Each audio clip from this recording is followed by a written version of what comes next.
옆에 계신 분들과 이렇게 한번 인사합시다. 하나님을 진실하게 알아갑시다. 하나님을 진실하게 알아갑시다.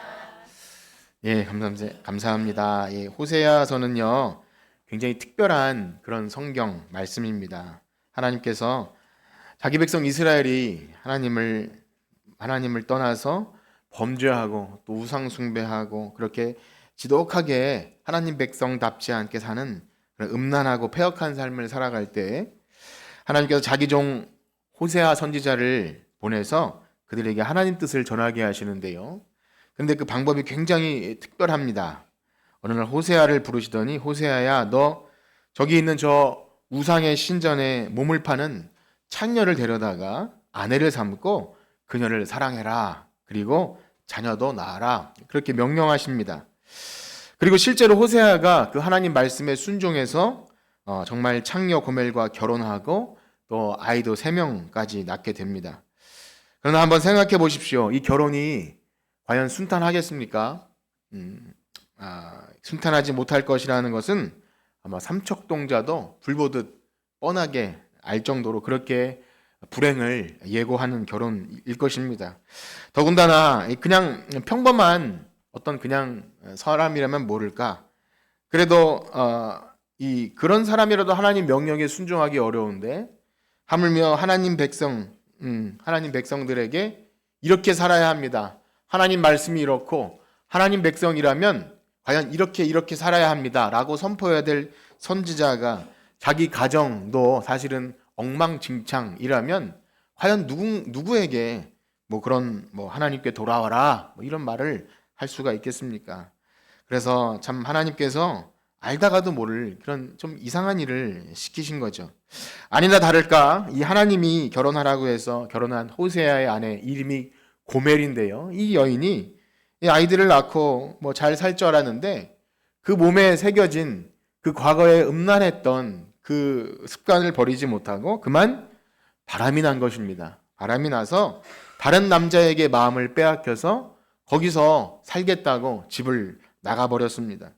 거기다가 자기 본 남편이 준 재산을 가지고 그것을 그 남자에게 갖다 바치면서 이 남자가 자기 진짜 남편이고 이 남자를 통해 나는 즐거움을 누릴 것이다. 그 품에 안겨서 놀아나고 있는 것입니다. 그러다가 결국 어떻게 그 여인이 됩니까? 결국 사기꾼에게 몸도 뺏기고 재산도 뺏기고 결국 노예시장에 되팔려 나온 겁니다. 노예시장에 다시 이 여자가 노예가 돼서 나왔습니다. 여러분 같으면 이 여자를 어떻게 하시겠습니까? 네. 우리 정덕승 성도님 이런 며느리 어떻게 하시겠어요? 들으셨습니까? 네?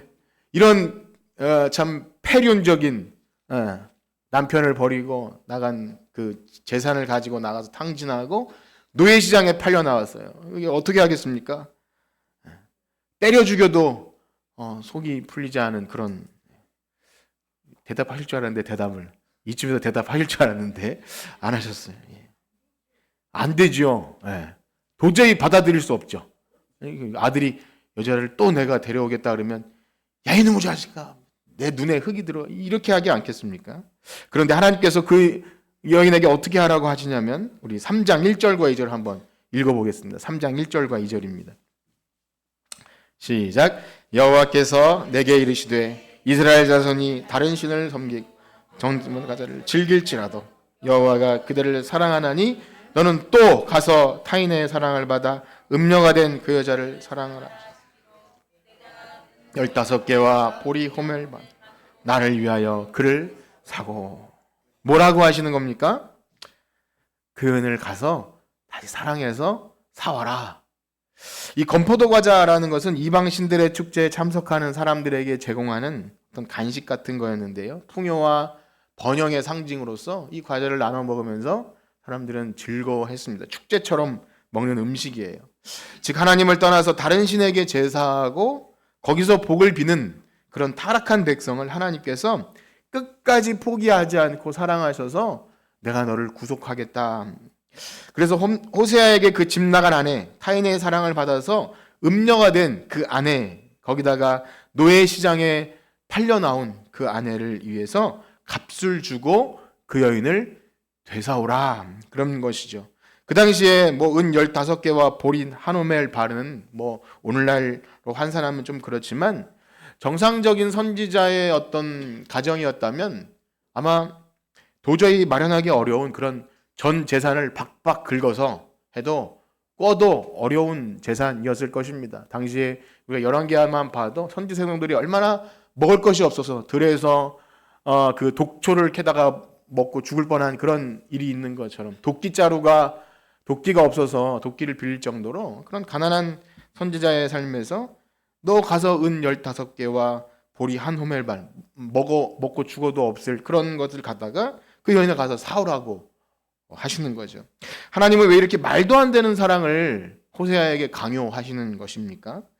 그러지 않아도 자식들 내팽개치고 나간 것도 열받고 재산 가서 탕진한 것도 화가 나는데 다른 남자와 사랑에 빠져서 노란한 그 여인을 도로 가서 사오라고요? 아니, 사오는 것은 그렇다 치더라도 하나님이 뭐라고 하시냐면 다시 그녀를 사랑하라 이렇게 말씀하시는 것입니다. 하나님 도대체 저에게 왜 이러시나요? 라고 하실 수 있을 것 같아요. 아무래도 호세아는 머리를 쥐어뜯고 가슴을 쥐어뜯으면서 고뇌와 절망에 빠졌을 거라 생각됩니다. 도대체 하나님은 어떤 분이시길래 나에게 이러한 사랑을 요구하시는 걸까? 그런데요, 여기 되사온 이 개념, 놀라운 사실은 호세아가 그 집 나간 아내를 전 재산을 들여서 되사온다 할 때 그 사온다는 게 바로 구속입니다. 구속. 한번 따라해 볼까요? 구속. 노예 시장에서 노예를 다시 사오는 것이 구속이에요. 그래서 우리가 찬송할 때 구속함을 받은 우리 어찌 찬양 안 할까? 그러니 아까 제가 여러분들에게 그 며느리 그런 여자를 어떻게 하겠습니까? 할 때 때려 죽여도 흥분이 안 풀리는 그게 누구를 얘기하는 거죠? 누구죠? 따라해 봅시다. 나. 인정이 되십니까? 그 폐륜적이고 정말 그냥 때려 죽이고 그냥 거기서 쳐 죽어라 라고 말할 그 사람이 바로 나이고 하나님께서 나를 되사오시기 위해서 그 아들의 피값을 주시면서 우리를 노예시장에서 사왔다는 이야기가 이 호세아 이야기인 것입니다. 정말 놀랍지 않습니까? 호세아에게 그냥 가서 밋밋하게 돌아오라 말하지 말고 네가 한번 내 마음이 어떤지 경험해봐라. 그렇게 호세아의 삶을 통해서 그 구속의 의미를 알게 하신 것입니다. 그런데 우리가 오늘 주목해보고자 하는 사실은 오늘 이 호세아에서 계속 강조하는 것이 뭐냐면 내 백성이 지식이 없어서 망한다. 이런 말씀을 하세요. 지식이 없어서.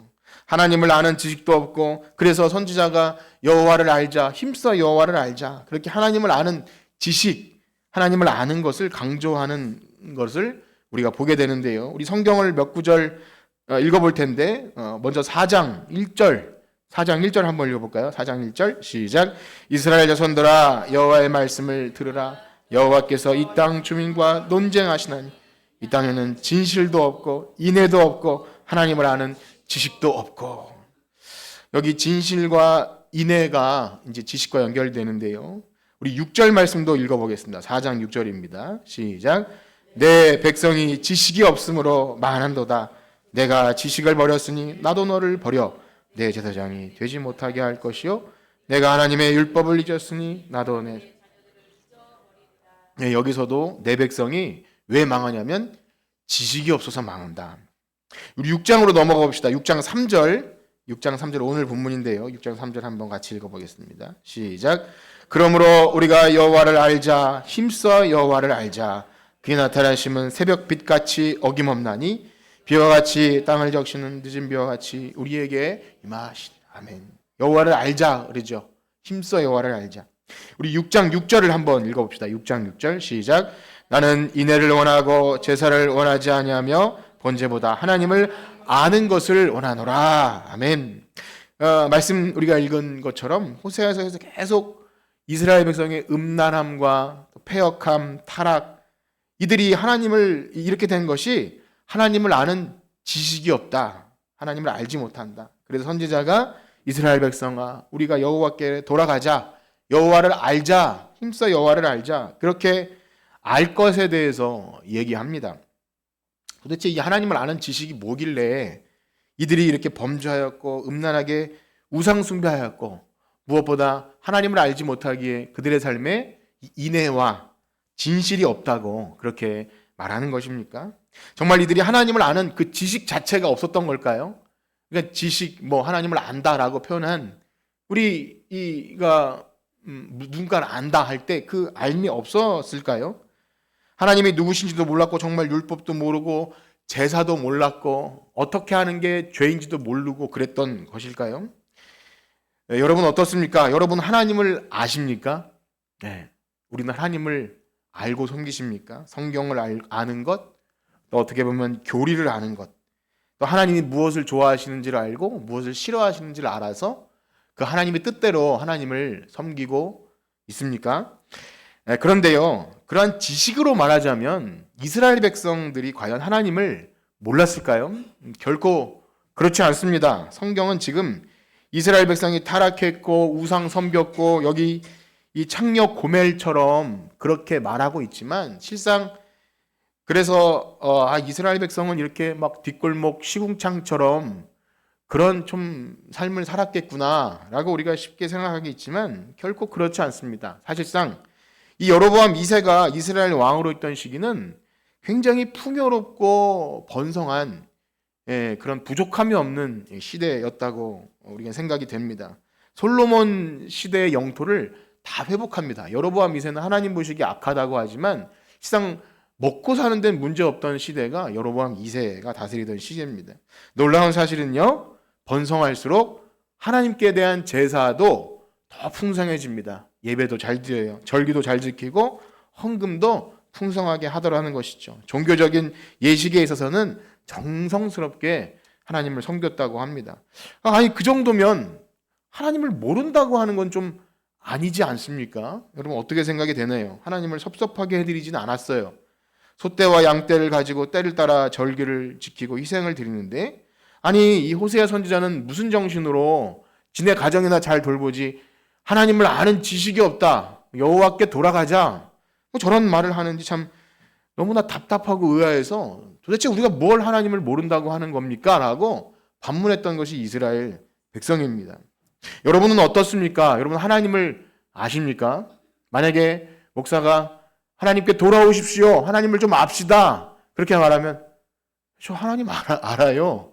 라고 말하지 않겠습니까? 최소한 저 예수 안 믿는 저 교회 밖의 사람들보다 그래도 이 추워지는 날씨 속에서 예배당에 오는 힘든 발걸음을 하신 분들 아침에 보니까 우리 집사님 한 분이 참 거의 쓰러질 것 같은 발걸음으로 오시길래 어디 몸이 안 좋으시냐 오늘 뭐 이렇게 병원 가신 것 같은데 그런 분들도 있잖아요. 이 추운 날씨 속에서 참 힘들고 바쁘고 어려운 중에 이렇게 예배당에서 예배하러 오신 여러분들 때로는 또 물질과 봉사로 하나님을 섬기고 다른 지체를 돌아보는 이 정도면 하나님을 모른다고 하는 건 좀 너무하지 않습니까? 라고 물을 수 있는 거예요.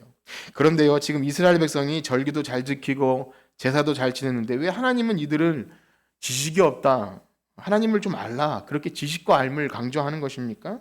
일단 우리가 여기서 생각해 봐야 할 것이 뭐냐면 우리가 안다고 하는 그 지식이 정말로 진짜 아는 것인가를 한번 생각해 봐야 하고요. 또 하나는 안다고 한다면 그러면 우리가 저는 압니다. 손 들어보라고 하진 않겠어요. 저는 알아요. 그렇다면 그게 하나님이 원하시는 방식대로 알고 있는지를 생각해야 한다는 것입니다. 중요한 두 가지를 생각해야 돼요. 정말 나는 알고 있는가? 안다고 한다면 하나님이 원하시는 방식대로 하나님을 알고 있는가? 그렇습니다. 지금 성경이 말하고 있는 이 백성이 지식이 없어서 망한다. 또 하나님을 아는 지식, 여호와를 힘써 알자. 선지자가 그렇게 애타게 부르짖는 이것은요, 우리가 성경 공부를 좀 열심히 해서 교리 공부도 하고 지식도 쌓고 삼위일체 교리, 교회에 대해서 종말에 좀 알고 해야겠구나. 그것도 중요하죠. 우리가 좀 더 열심을 내서 헌신하고 봉사해서 정말 하나님 믿는 백성의 티를 내자. 수련회 같은 데 참석해서 부르짖고 이 호세아서 여호와께 돌아오라 힘써 알자 하는 수련회 주제 문구로 잘 쓰였어요. 하나님을 알고 하나님께 더 돌아오고 하는 것 중요합니다. 배우고 확신한 일에 거하는 것, 또 새 사람을 입었으니 지식에까지 잘하고 매일 성경 말씀을 묵상하고 예배에 빠지지 않고 성경 말씀을 잘 듣는 것 중요합니다. 우리 신앙생활에 있어서 결코 빠질 수 없는 것입니다. 여러분 그것을 잘 하시길 축복합니다. 사랑하는 성도 여러분, 여러분 공예배에 되도록이면 때를 얻든지 못 얻든지 다 참석하기를 축복합니다. 여러분 혹시 여러분들의 신앙이 잘 안 자란다고 생각하시는 분들이 계신가요? 나는 왜 이렇게 믿음이 부족한가 하고 여기시는 분이 계신가요? 그 이유는 밥을 일주일에 한 끼밖에 안 먹어서 그렇습니다. 매일 먹고 수요일도 먹고 금요일에도 끊임없이 끼니를 챙겨 먹으면 여러분들의 영혼은 분명히 목마름이나 가람이 없을 것입니다. 그런데요, 사랑하는 성도 여러분, 여기서 말하는 지식, 그 아는 것은 단순히 종교적인 열심의 행위를 많이 하는 것을 하나님을 안다라고 말하지 않더라는 것입니다. 그것은 또 무슨 말입니까? 또 어떤 요구를 하시려고 보여지는 종교 행위가 하나님을 안다는 것이 아니라고 하는 걸까요? 자칫 이것을 오해하게 될 때 나는 모든 예배를 다 참석하니까 난 하나님을 제일 잘 아는 것이지 않나요? 나는 성경에 이러저러한 것을 알고 교리도 배우고 내가 웨스트민스터 신앙 고백도 배웠고 내가 교회 나온 지가 얼만데 내 머릿속에 성경 지식과 내 신앙생활을 가지고 나는 하나님을 안다라고 착각할 수도 있다는 것입니다. 굉장히 무서운 것이죠. 그러면 무엇입니까? 여기서 하나님을 안다는 것은 단순한 지식이 아니라 진짜 하나님이 우리를 어떻게 사랑하시는지를 깊이 알아서 무엇을 안다고요? 하나님이 우리를 어떠한 사랑을 우리에게 보이셨는지를 우리가 그것을 가슴 깊이 절절하게 알아서 그렇기 때문에 하나님을 사랑할 수밖에 없고 우리의 전 인격이 우리의 온 삶이 하나님에 대한 사랑과 우리에게 허락하신 지체에 대한 그 사랑이 나오게 되는 것, 부족하고 연약해도 그 감화받은 심령으로 바로 새 영과 새 마음이죠. 전에 내 고집과 내 욕심과 이기적인 심령이 아니라 하나님이 나를 얼마나 사랑하셨는지를 알기 시작했기 때문에 나올 수 있는 우리의 삶의 인격의 변화, 우리의 눈빛과 여러분들의 표정과 이 모든 것 안에 나는 그 하나님이 나를 얼마나 사랑하셨는지를 좀 알기 시작했을 때 나올 수밖에 없는 그 이제 인애. 그래서 오늘 본문에 보면 하나님을 아는 것을 원하노라 하면서 그거 동일시되는 요구가 뭐냐면 하나님이 인애를 원한다 그랬어요. 우리 6장 6절 말씀을 한번 같이 읽어보겠습니다. 6장 6절입니다. 시작. 나는 인애를 원하고 제사를 원하지 않아. 아멘. 하나님을 안다라고 했을 때 인애를 원한다고 말씀하셔요. 여기서 제사와 번제는 그야말로 우리가 신앙 지식이 조금 있으면 할 수 있는 어떤 종교 행위를 말합니다. 눈에 보이는 종교 형식인데요. 물론 중요합니다. 만약 어떤 사람이 예배도 안 나오고 성경도 안 읽고 물질이나 이렇게 헌금이나 어떤 것도 안 하면서도 나는 하나님을 알고 믿음이 있어요 라고 말하면 그 위선인 거죠. 그런 것은 없습니다. 지금 그것을 말하고자 하는 것이 아닙니다. 예배 안 나오고 이런 종교적 형식 없어도 난 하나님을 마음속으로 알아. 그것은 위선 중에 가장 위선인 거예요. 그것을 말하는 것이 아닙니다. 그러나 그보다 더 근본적인 것은 우리가 진짜 하나님을 안다고 한다면 그에 따라 나올 수 있는 반응으로서 하나님은 인애를 요구하신다는 거예요. 인애는 무엇입니까? 그것이 바로 하나님께서 우리에게 보이신 신실한 사랑이에요. 그래서 이것을 헤세드라고 하는데요. 어떻게 그 사랑을 호세아에선 보이신 겁니까? 대표적으로 호세아가 그 음란한 아내 고멜 때려 죽여도 마땅한 그냥 이혼해버리고 그 당시 법에 의하면 돌에 맞아 죽게 해도 그냥 속이 시원치 않을 그럴 여인을 끝까지 포기하지 않고 머리를 쥐어 뜯으면서 가슴을 쥐어 뜯으면서 그 여인을 사랑해라. 그러니까 그 하나님의 그 언약, 그 결혼 언약을 기억하면서 진실하게 그 여인을 다시 데려오는 그게 도대체 뭔가 우리 하나님을 안다고 할 때 그 인애에 대해서 우리가 이해할 수 있을까? 그래서 특별히 하나님은 호세아에게 왜 결혼을 통해서 보이시냐면 하나님은 출애굽한 이스라엘 백성과 언약을 맺으시는데요. 그것이 바로 시내산에서 맺은 그 시내산 언약인데 그 언약의 기반은 결혼 언약을 기반으로 합니다. 고대 근동에서 결혼식을 그렇게 했어요. 난 신랑이고 넌 아내가 되는데 우리 이렇게 서로만 바라보고 다른 신을 두지 말고 우리 행복하게 나만 바라보고 살자. 이게 이제 결혼식을 기반으로 한 십계명인데요. 그렇게 결혼 언약을 맺습니다. 피로 맺는 언약이에요. 제사장은 피를 뿌려요. 그러니까 목숨 걸고 지켜야 하는 겁니다. 그래서 이 이내라고 말하는 헤세드는요, 목에 칼이 들어와도 그 사랑을 반드시 지켜내겠다. 근데 하나님께서 남편 되셔서 내가 그 사랑을 지키겠다. 그렇게 우리에게 언약에 기반한 사랑이 바로 헤세드라는 것입니다. 우리가 이제 뭐 헤세드 어려운 말 같지만 어쨌든 이내이고 이것은 언약을 기반으로 하는 목에 칼이 들어와도 내가 반드시 그 사랑을 지키겠다 하는 하나님의 사랑인 것입니다. 사실은 우리 이 경험 세계에서는 참 하기도 어렵고 보기도 드문 것이 이 하나님의 사랑인데요. 그래서 하나님은 호세에게 그런 하나님의 사랑이 도대체 무엇인지를 너의 삶을 통해 경험해 봐라. 그러면서 하나님의 종 호세에게 그 음란한 여인과 결혼하게 하시고 집 나가에서 노예로 팔려 있는 그녀를 되사오라, 구속해라. 그 찢어지는 사랑을 경험하게 하신 것입니다. 그러므로 하나님은 자기 백성들로 하여금 그 큰 사랑을 받았으면 너희 삶에도 인애가 있어야 하지 않겠냐, 그렇게 물으시는 거죠. 그것이 진짜 하나님을 아는 백성이다. 그렇게 하나님이 자기 백성에게 요구하시는 것이 있다는 것입니다. 하나님께서 은혜로 값없이 우리를 구속하여 주신다는 그것 앞에 우리에게 요구하시는 바가 있다는 거예요. 여러분 그것을 아십니까? 하나님께서 우리에게 인애를 요구하신다는 것을 여러분 아십니까? 그 아셔야 합니다. 그게 하나님을 아는 것입니다. 그래서 우리 믿는 사람들이 누군가에게 좀 선행을 할 수 있다면, 우리가 좀 사랑을 베풀 수 있다면 그것은 결코 우리에게서 나오는 것이 아닙니다. 우리가 뭐 좀 잘나고 의로워져서 구제를 하고 봉사를 하고 이것은 아닙니다.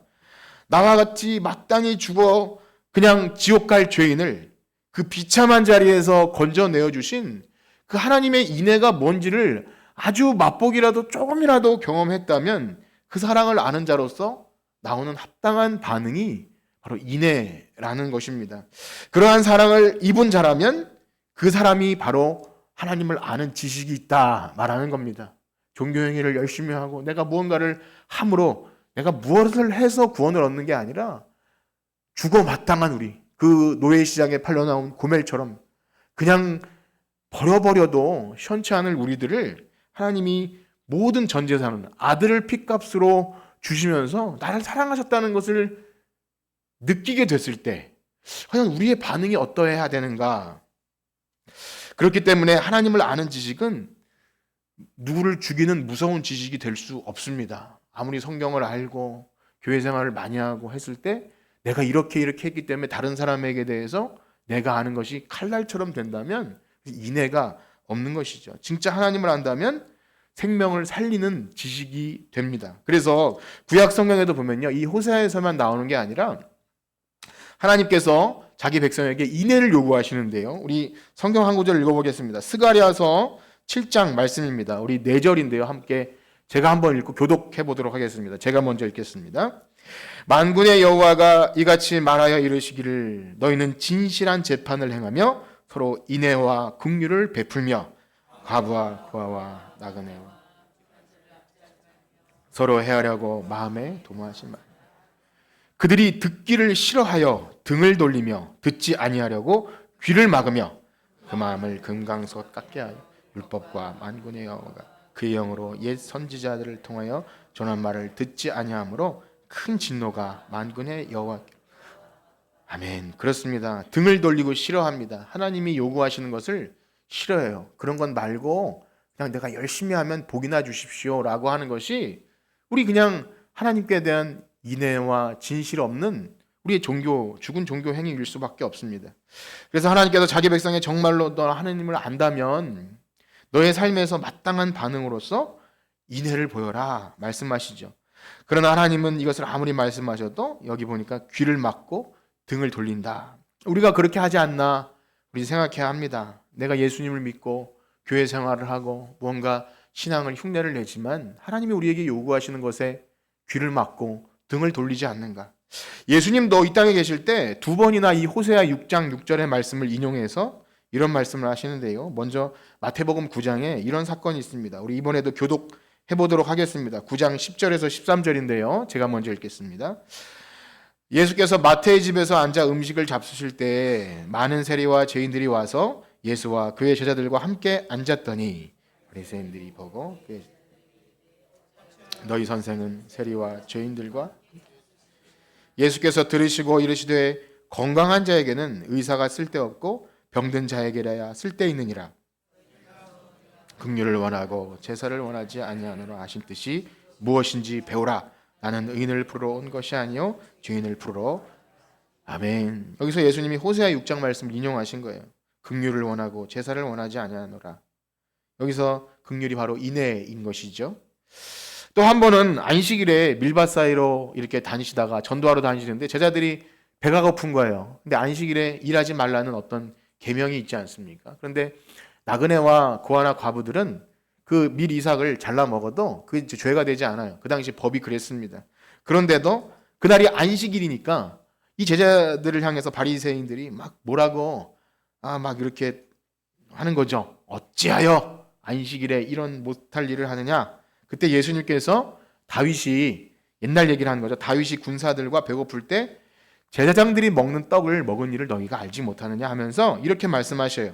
12장 7절 우리 다 같이 한번 읽어보겠습니다. 마태복음 12장 7절 시작. 나는 자비를 원하고 제사를 원하지 아니하노라 하신 뜻을 너희가 알았더라면 무죄한 자를 정죄하지 아니하여. 아멘. 비슷한 내용이죠. 자비를 원하고 여긴 긍휼이라고 말했는데 이게 다 인애와 자비와 긍휼 이거 다 헤세드입니다. 지금 마태복음 9장과 10장 이야기의 두 공동점은 뭐죠? 그들은 하나님을 너무 잘 아는 사람들이에요. 예배 전문가들, 하나님을 아는 지식으로는 누구에게 뒤지지도 않는 바리새인, 서기관, 종교 전문가들이 사실은 하나님을 제일 몰랐던 거예요. 너희들 하나님이 뭐라 그랬니? 구약 성경에 긍휼을 원하고 제사를 원하지 아니하노라. 인애를 원한다고 하지 않았니? 그런데 너희들은 왜 배고픈 사람에게 먹을 것은 주지 못할지언정 율법의 잣대를 들이대면서 너희들 잘난 티를 냈냐? 이렇게 하시는 거죠. 그렇습니다. 우린 어떻습니까? 우린 정말 하나님을 알고 있습니까? 우리의 삶의 인애와 자비와 긍휼로 하나님을 아는 지식이 나타나고 있습니까? 그런데요, 이것은 도무지 우리의 힘으로 되는 것이 아님을 날마다 깨닫습니다. 뭐 이렇게 선포될 때 내가 그렇게 해야겠구나. 내 결심과 다짐으로 되지 않는다는 것을 날마다 경험합니다. 그러면 도대체 이것이 어떻게 가능해지는 것입니까? 하나님께서 그렇게 호세아를 통해서 보이신 그 사랑, 뭐 고멜 이야기 듣고 뭐 좀 그렇지만 어떤 집사님 내가 그래도 고멜 정도는 아니지 않나라는 생각을 그렇게 솔직하게 말씀해 주세요. 여기 계신 분들에게도 어떤지 모르겠어요. 내가 극강 무도한 그 여인 정도는 아니지 않나. 그런 생각을 뭐 저나 여러분들이나 하지 않습니까? 그럴 때 과연 십자가에서 나를 위해 죽으신 예수님이 나를 위해서 꼭 죽으셨어야 하는 것인가라고 될 수밖에 없는 것이죠. 그러니 그 사랑을 안다고 하면서도 그 은혜를 말하면서도 내가 그런 죄인임을 모르기 때문에 그 인애가 얼마나 크시다는 것을 또 알 수 없는 겁니다. 그래서 복음을 제대로 알기 위해서는 이 고멜 이야기, 구약 성경의 이야기, 또 정말 극악무도한 동생을 돌로 쳐 죽인 그 가인 이야기, 그 모든 폐륜적인 이야기들이 사실은 나의 이야기라는 것을 절절하게 경험하는 것이 중요합니다. 만약에 그것 없이 적당히 내 종교 행위를 가지고 내가 이러저러한 일을 했으므로 나는 예배 생활을 했고 이러니 나는 자격이 있고 이렇게 그냥 이렇게 하면 그 사상 누각이라 그러죠. 그 밑바닥이 복음이 없기 때문에 이거 뭘 그 위에 얹어도 아무것도 아닌 것입니다. 그래서 그것은 하나님을 알지 못하는 것이고 인애와 뭐 헤세드 뭐 이런 것들이 들으면 그런 거 들어봤어요 정도밖에 되지 않는 겁니다. 그렇습니다. 여러분 우리의 삶에 하나님을 알기 때문에 나오는 그 인애가 어떻습니까? 여러분 우리의 삶에 나오고 있습니까? 그래서 오늘 6장에 보면 하나님도 이 상황이 얼마나 안타까우셨는지 에브라임아 내가 너를 어떻게 하면 좋겠냐 유다야 내가 너를 좀 어떻게 하냐 이렇게 하나님이 탄식하셔요. 우리 6장 4절을 한번 읽어보겠습니다. 6장 4절입니다. 시작. 에브라임아 내가 내게 어떻게 하랴 유다야 내게 어떻게 하랴 너희 인애가 아침 이슬 같도다. 아침 구름 뭐 이슬 너무 그 참을 수 없는 가벼움이죠. 우리가 뭘 좀 하면 금방 내가 뭘 좀 했는데 알아주지 않으면 화가 나는 우리의 그 가벼움, 참을 수 없는 가벼움, 우리에게 인애가 있습니까? 하나님이 우리에게 어떤 사랑을 베푸셨는지 우리가 좀 알고 무엇을 하고 있습니까? 놀라운 사실은요, 우리 죄악된 인생으로서는 도저히 불가능하다는 것을 날이 갈수록 더 깨닫게 돼요. 우리가 뭐 좀 하면 얼마나 나의 의를 드러내려고 애쓰고 발버둥치고 안 알아주면 섭섭하고 삐지는 것이 우리잖아요. 저이지 않습니까? 여러분 그렇지 않습니까? 그래서 하나님이 그것조차 내가 해주겠다 하시는 거예요. 여기까지 말씀드리면서 여러분 어떠신지 모르겠는데 이제 복음 이야기인데요. 말씀드린 대로 이 절절한 내 죄악과 고멜 같은 이야기를 그냥 뛰어넘어서 하나님은 고멜 사주시니까 나도 그냥 구속해 주실 거야. 이렇게 값싼 은혜를 여기면 이제 이어지는 새 언약 우리 말씀을 한번 읽어볼 텐데 이게 그렇게 큰 은혜가 안 돼요. 그런데 이건 너무나 놀라운 은혜입니다. 우리 자주 읽었던 새 언약 하나님의 열심히 내가 너네들이 안 되니까 내가 하겠다. 우리 그 내용을 한번 읽어봅시다. 예레미야 31장 31절에서 34절입니다. 우리 같이 읽어봅시다. 시작. 여호와의 말씀이니라 보라 날이 이르니 내가 이스라엘 집과 유다 집에 새 언약을 맺으리라. 이 언약은 내가 그들의 조상들의 손을 잡고 애굽 땅에서 인도하여 내던 날에 맺은 것과 같지 아니할 것은 내가 그들의 남편이 되었어도 그들이 내 언약을 깨뜨렸음이라. 여호와의 말씀이니라. 그러나 그날 후에 내가 이스라엘 집과 맺을 언약은 이러하니 곧 내가 나의 법을 그들의 속에 두며 그들의 마음에 기록하여 나는 그들의 하나님이 되고 그들은 내 백성이 될 것이라. 여호와의 말씀이니라. 그들이 다시는 각기 이웃과 형제를 가리켜 이르기를 너는 여호와를 알라 하지 아니하리니. 34절 없나요? 제가 읽어드릴게요. 잘 들어보세요. 너는 여호와를 알라 하지 아니하리니 이는 작은 자로부터 큰 자까지 다 나를 알기 때문이라. 그러니까 여기 호세아가 말하는 우리 여호와를 알자, 힘써 여호와를 알자. 이 백성이 지식이 없어 망한다. 이 탄식이 스스로 애쓰고 노력하지 않아도 누가 이 일을 하신다는 거예요? 하나님께서 내가 그날에 새 언약을 맺을 것인데 너희들이 아무것도 하지 않아도 피로 맺은 새 언약은 이웃과 형제를 향해서 여호와를 알라 하지 않아도 다 나를 알게 되겠다. 새 영과 새 마음을 네 마음속에 기록해 주겠다. 이게 이제 복음인 거예요. 우리가 교회 나와서 복음 이야기할 때 우리가 뭘 하는 게 아니라 이 폐륜적이고 극악무도한 우리들을 위해 하나님이 그 일을 하시겠다라는 겁니다. 그러니 우리의 지식과 노력, 우리의 종교적 행위가 나올 자리가 없는 것이죠.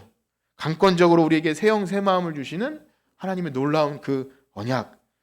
여러분 어떠하십니까? 지금 이 말씀 보라 날이 이르니 하시면서 마지막 날 우리에게 행하신 이 놀라운 새 언약이 여러분들에게 적용되셨습니까? 어떻습니까? 네. 나에게 이 마음이 어떻게 일어나기 시작했습니까? 이것이 된 자들이 하나님을 아는 자들이고 우리가 여호와께 돌아간 것 한번 따라해 볼까요? 회심한 거예요. 진짜 나는 하나님 아니면 안 됩니다. 하나님의 은혜가 아니면 살 수 없습니다. 그래서 하나님께 돌아간 자, 회심한 자들입니다. 그런데요, 비참한 사실은 우리는 오늘도 이 복음을 들으면서도 여러분 가운데 어떻게 들으셨는지 모르겠지만 너무나 참을 수 없게 가볍게 여기기도 합니다. 저도 알아요. 예수님이 나를 위해 돌아가셨다면서요. 우리가 얼마나 참을 수 없는 가벼움으로 그 은혜를 값싸게 여기는지 우리 자신을 돌아볼 때 스스로 깊은 절망에 빠지게 됩니다. 저 스스로도 나는 이 복음을 목사의 입으로 전하면서도 때로는 기계적으로 할 때가 있지 않나.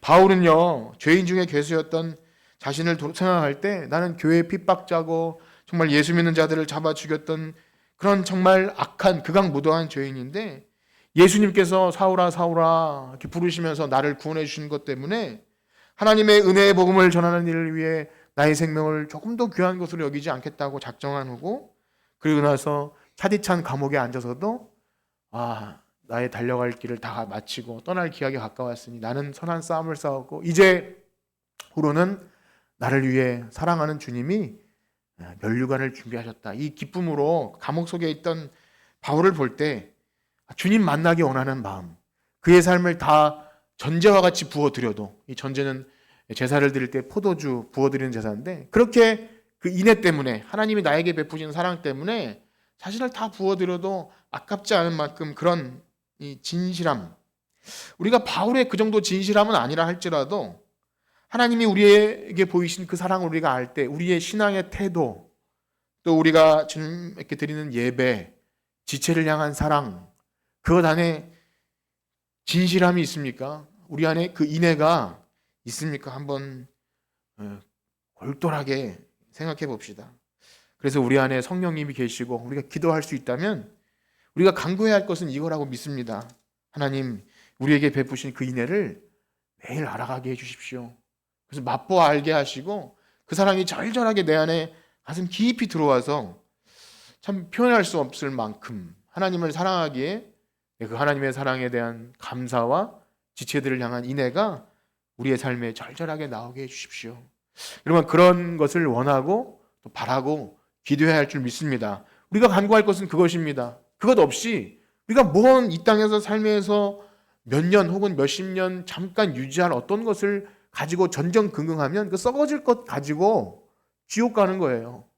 그러나 그것 없어도, 바울처럼 아무것도 없어도 하나님에 대한 사랑과 그 인애 때문에 우리의 삶을 부어드릴 수 있을 만큼 그 마음이 조금이라도 우리 안에 있다면, 우리 안에 착한 일을 시작하신 분께서 우리를 주님 오실 때까지 그렇게 이끌어 가실 줄 믿습니다.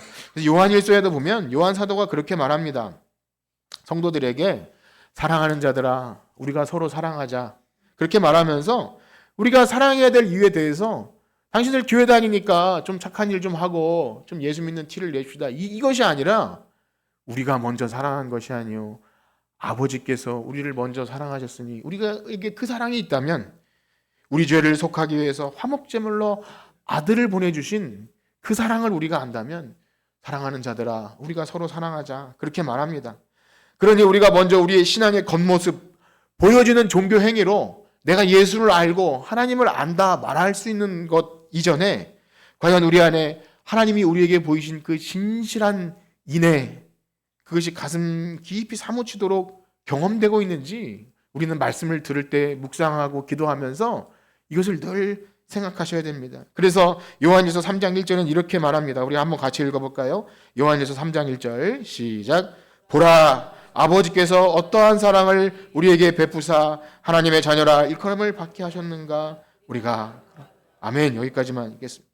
보라, 아버지께서 어떠한 사랑을 우리에게 베푸셨는가, 그것을 알라 그러는 거예요. 이것이 하나님을 안다, 여호와께로 돌아오자, 그 지식이 이 지식을 말합니다. 사랑하는 성도 여러분, 하나님이 우리에게 어떠한 사랑을 베푸셨다는 것을 여러분도 아십니까? 어떠하십니까? 그것을 아는 자가 오늘 하나님을 안다, 지식이 있는 자입니다. 그 사랑을, 하나님께 그 사랑을 가지고 예배합니다. 그 아는 자가 하나님께 예배할 수 있고요, 자녀라 일컬음 받고, 내가 바로 이 고멜처럼 사실 그 노예시장에서 버림받아 마땅한 허물과 죄로 죽었던 우리를, 그 사랑하는 아들을 화목제물로 내어주셔서 우리를 하나님의 자녀, 신부 삼아주셨다는 그 사실이 너무나 가슴 깊이 절절해서 그 사랑을 알 때 하나님께 드리는 예배, 지체를 향한, 우리 옆에 함께 예배드리는 지체를 향한 우리의 얼굴과 몸집과 태도와 그 모든 것이 인애로 나와야 할 줄 믿습니다. 여러분 어떠신가요? 이 진실함이 우리에게 있습니까? 우리에게 다른 사람을 향한 말과 행동에서 교만함과 쌀쌀맞음과 사나우며 누추한 말들이 있지는 않습니까? 우리의 본질을 모르는 겁니다. 우리가 뭔가 교만하게 행동하거나 쌀쌀맞게 행동하거나 너 이런 거 알아? 이렇게 말하는 것은 참 미련한 것이죠. 부끄러운 어떤 고백을 드리고 마치겠는데요. 저희 아내가 일하는 카페에서 가끔씩 제가 도와주다 보면 다양한 종류의 손님들을 만나게 됩니다.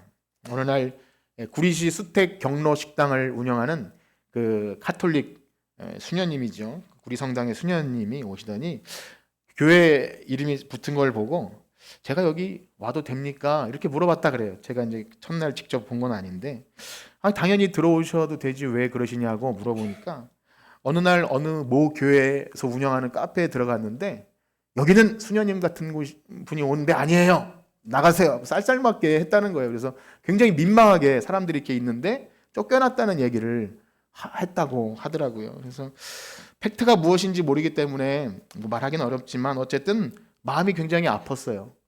왜 그랬을까? 굉장히 마음이 아파서 위로해주고 싶은 마음이 들었던 것 같아요. 어쨌든 카페에는 신천지도 오고요, 여호와의 증인도 오고, 남녀 호랭객교, 여러분 아십니까?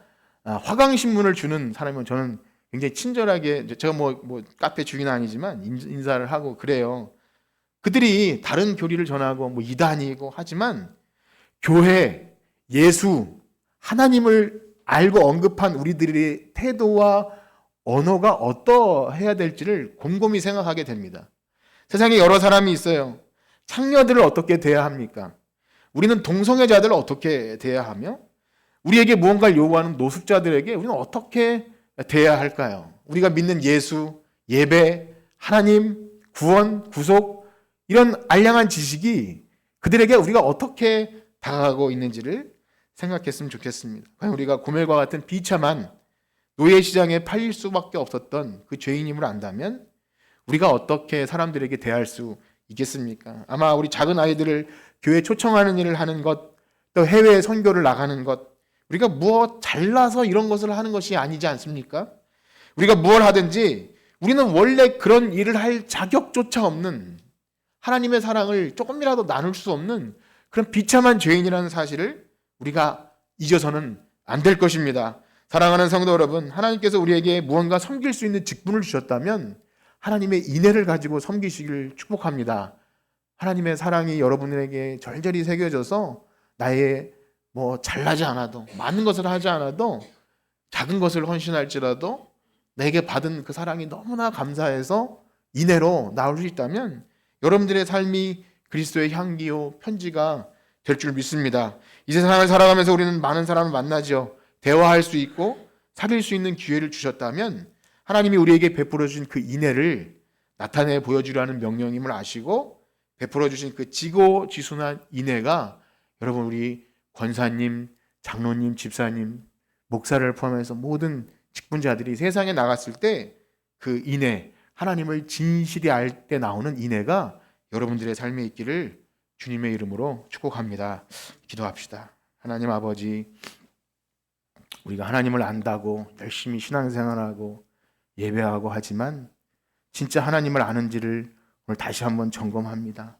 하나님은 번제와 제사를 원하지 않고 하나님을 아는 것을 원하는데 그 아는 것은 인자와 자비와 긍휼을 가장 지극히 작은 자 하나에게 베푸는 거라 말씀하십니다. 교회는 봉사단체도 아니고 구제기관도 아닙니다. 우리가 무언가를 함으로 우리가 선교단체도 아니고, 그렇지만 그럼에도 우리가 무언가를 할 수 있다면 그것은 작은 움직임은 다 예수님이 우리 안에 거하시기 때문인 줄 믿습니다. 우리 안에 그 사랑이 있게 하여 주시옵소서. 우리가 지식으로 아는 것이 아니라 행함과 진실함으로 할 수 있는 인애가 우리의 삶에 넘칠 수 있는 하나님의 백성으로 영광 돌리는 우리 모두가 될 수 있도록 하나님 함께하여 주시옵소서. 예수님의 이름으로 기도합니다. 아멘. 이 시간